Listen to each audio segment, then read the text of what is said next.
Shathra is close to her victory of ending the Spider-Verse, with the original Peter Parker Spider-Man having been unraveled by the totem dagger, and most of the spider variants turned into her drones. Madam Web has recruited a prototype Spider-Man known as Peter Palmer to fill the role of their chosen one in Peter's stead. Will the spiders secure their victory and save the Spider-Verse? Or will Shathra be the one to end it all? Today, we are going to find out. And if you're wondering where you are at the Comicstorian channel, where we make audio dramas of comic books to let you know what is out there that you could purchase and enjoy in full. Now, let's get into the finale of Dan Slott's End of the Spider-Verse. It was a fateful day at the science exhibit that Peter Parker moved his arm and avoided the bite of that radioactive spider. The creature instead bit Cindy Moon and would eventually transform her into a web-slinging hero. Well, he went home and wrote up a paper about the exhibit. The next day, returning to Midtown High and continuing his studies. Peter would ever be the geek that everyone picked on, with his greatest enemy being Flash Thompson. But that night, Peter continued with his studies, and someone broke into the Parker house, aiming a gun at Uncle Ben and Aunt May. Peter leaped into the path of the bullet meant for Aunt May, allowing Uncle Ben to disarm the mugger. Peter would be rushed to the hospital, where he would make a recovery, but forever lessen the use of his leg. When Peter returns to school, he is once again picked on. But this time, Flash stands up for him, believing that Peter showed true courage when he tried to protect his family. And this would be a turning point for Peter's life. He would become good friends with those that used to pick on him, even helping Flash with his studies. One day, the school is attacked by the criminal known as the Sandman. But they are saved by Silk, a new spider-powered superhero in the city. Silk manages to save the day by sucking up the Sandman in a vacuum cleaner. "Thanks, Spider-Woman," Peter shouts as she swings away. Peter realizes that Silk is one of the good guys and decides that he wants to help her, putting his scientific knowledge to good use by providing her with weapons and equipment to help in her superheroics. The two form a partnership that allows them to defeat many superpowered villains. And eventually, Peter graduates and goes to work for Norman Osborn, who has no alter ego. Peter becomes one of Norman's top scientists and helps him perfect the teleporter technology that they have been working on. And one day, when he begins a test on the teleporter, he is shocked to see a strange tube arrive, with a piece of glowing web inside, and spiders forming the word help. Back on Loomworld, Shathra sits upon her throne, looking out over her army of spider drones. She can no longer hear the buzz of the endless multiverse, only that of her hive. She looks at Nestling. "Tell me, what Earth remains? What dimensions are not a part of my hive?" she asks. But Nestling can sense none. "The web of life and destiny is all but gone and reshaped into your great nest," she says. So Shathra stands, and she raises her arms and begins to reshape the great nest. With no spider totems to stop her, she can reshape the Spider-Verse to her choosing. "Enough with the madness of the multiverse! One world, one hive, one mind! All will be Shathra!" she bellows as black tendrils begin to rise on every world. Back on Earth 616, Peter Parker is on the phone with his Aunt May and Uncle Ben, planning out their usual Thursday night dinner. But the ground begins to shake, and Peter limps to the window, shocked by the black tendrils that he sees rising from the ground. About dinner. "Sorry guys, but something tells me I'm gonna have to put in a late night at the office," Peter tells his aunt and uncle before heading out. On a nearby rooftop, the remaining totems watch in horror as the tendrils rise up. Shathra was saving 616 for last, Spider UK realizes. It is Morlun who is angry, believing that if they had the spider totem, they could stab Shathra and remove her from the web, making it so that none of this ever happened. Felicia smiles and pulls out the dagger, revealing that she stole it from Drone Gwen before they escaped from the temple. Silk nods and looks at everyone. Can't believe I'm saying this, but I say we go with Morlun's plan. And I think I know a way we can make it work, she says. A portal opens up and Craven appears, informing the group about what happened to Miles. Silk nods and tells some of the group that they have to rescue Miles and the totems that can't be turned. With the help of Peter Palmer, our chosen one, we'll try the Morlun plan, she says to the rest. Madam Web shakes her head and points out that only Peter Parker was the chosen one, and he's gone. But Silk holds up her phone and shows off 10 missed messages from Peter. Gone? What are you talking about? Parker's my sidekick, she says. Anya looks up in surprise, realizing that it must have been only the totem side of Parker that was erased. We're now in a world where he was never bitten, she explains. Silk finally turns to Webweaver and explains the plan to him and how they need his skills. In a short time, Noir and Spintress arrive on Loomworld, with Anya and Morlun as their prisoners. Ain't nothing to worry about. We went and found 2 of them no good dirty rats you were looking for, Noir says when Shathra questions their return. But Shathra stalks forward, questioning why she can't see through the eyes of her drones. And Drone Gwen points out that Spintress hasn't burst into song yet, which is highly out of character.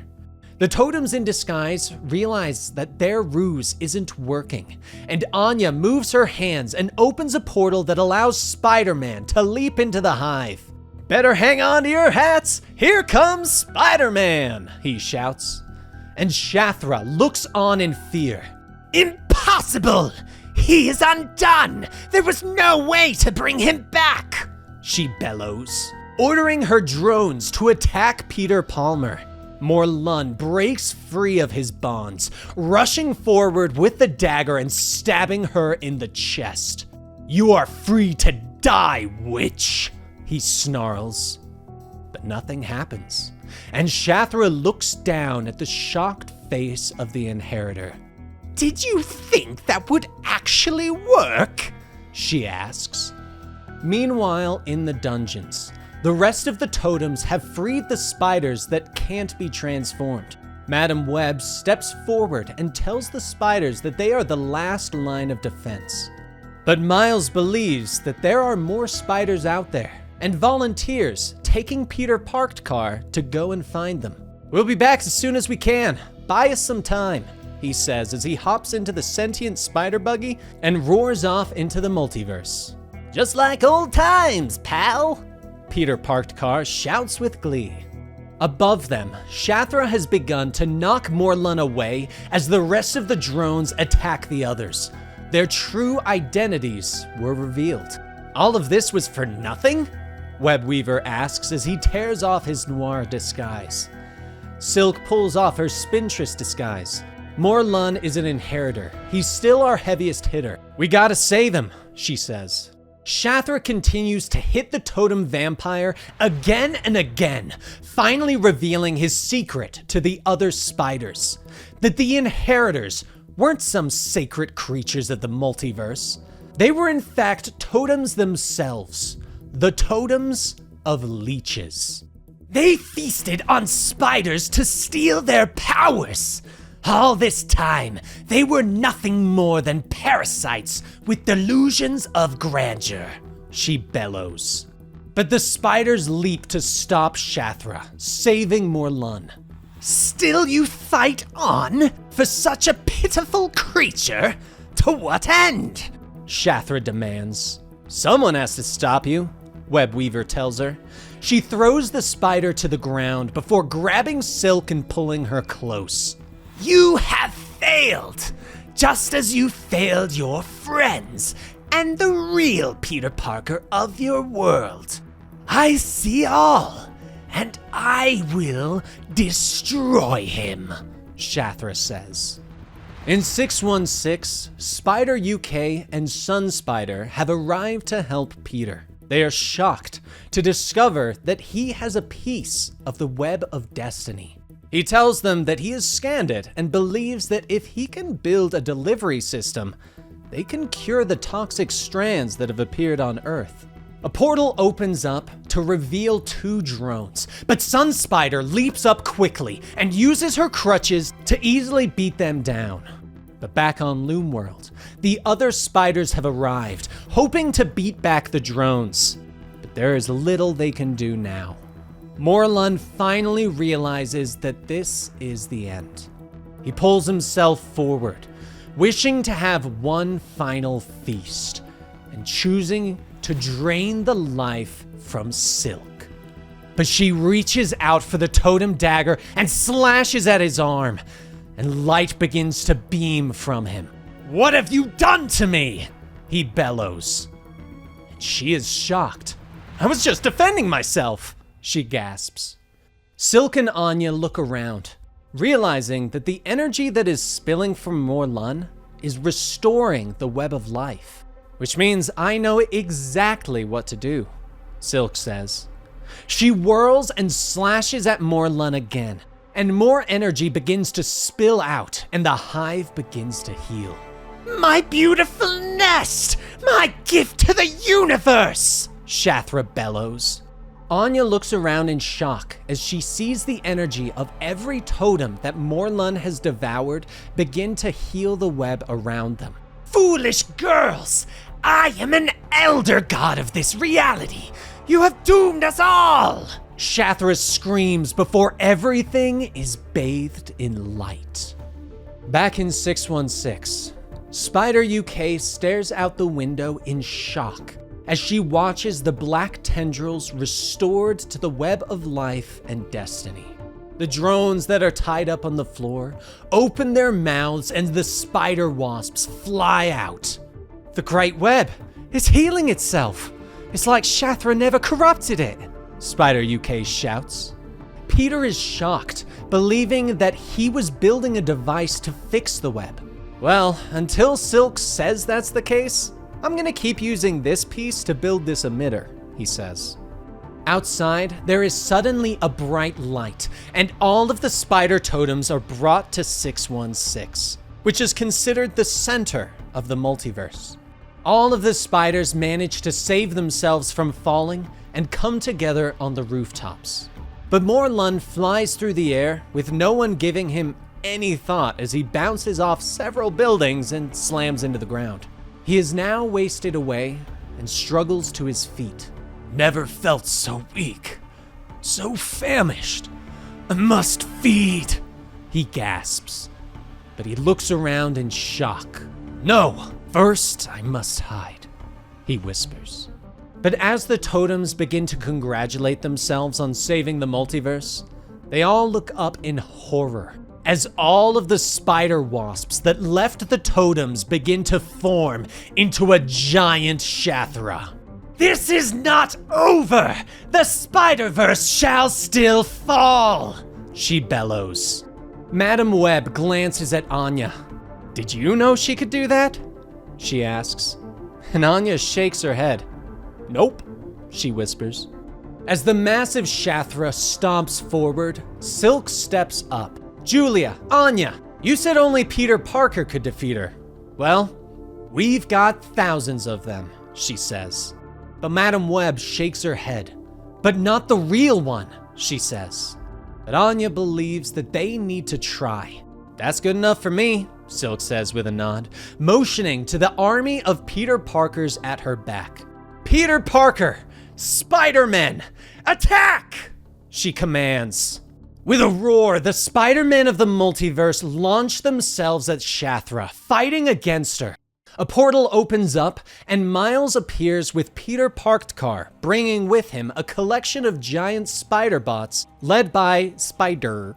But even this isn't enough to defeat Shathra. As the spiders hold off the wasp goddess, another portal opens up to reveal 616 Peter Parker. He leaps forward, surprised that everyone is watching him. "Why is everyone looking at me? I just brought this for my pal Silk," he says, motioning to the web of life emitter that he has created. Peter Palmer nods his head. "Show him! They laughed at you for being a bookworm, but only a science major would have created a device like that. Show him who you are," he cheers. And Peter nods and steps forward, aiming the device at the massive god. "I'm Peter Parker, and this is my great web shooter. Thwip," he says with a smile. The blast hits Shathra and destroys her. And as she begins to disappear, she bellows that she is greater than any spider. "I'm no spider. I'm just a man," Peter says quietly. And with Shathra defeated, the spiders gather to congratulate Peter. Peter Parker from the 616, but severed from the web of life. That's why I couldn't see it, Madam Web realizes. Everyone is surprised when another portal opens and a young girl steps through. She is the goddess Neith, who offers them the gift of the golden spider to restore their friends. She disappears, and Felicia realizes that she seemed to be the only one that could see the goddess. Anya uses her totem magic with the golden spider, restoring Jessica Drew first, who is shocked and doesn't realize what's happened. She restores Peter next, returning him to the Spider-Man of the 616 universe, unmaking the alternate history that happened when he wasn't bitten. Peter takes a moment to call his Aunt May, saddened by the fact that Uncle Ben is once again not in the world of the living, though he does want Aunt May and him to start a regular Thursday dinner. But Anya isn't done.